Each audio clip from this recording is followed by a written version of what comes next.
ఒకే పెళ్లి ఒక ఫోటోగ్రాఫర్ 50,000కి పెళ్లి చేస్తానంటారు. అదే పెళ్లి మరో ఫోటోగ్రాఫర్ 40,000కే చేస్తానంటారు.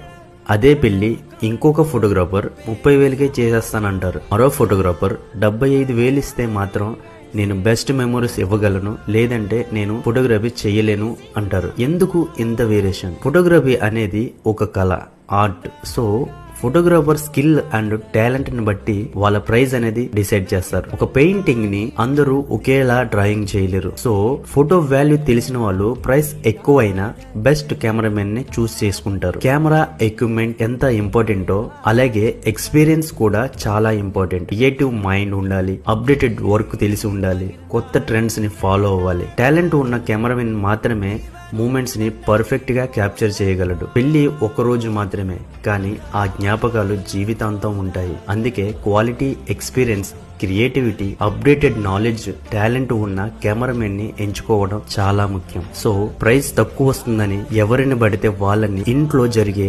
శుభకార్యాలను ఎంచుకోవడం అనేది కాస్త జాగ్రత్తగా చూసి ఆలోచించి ఒక మంచి talented, creativity, experience, updated knowledge ఉన్న ఫోటోగ్రాఫర్ ని చూస్ చేసుకోండి. Thank you very much. నేను మీ దొరా ఫోటోగ్రాఫర్.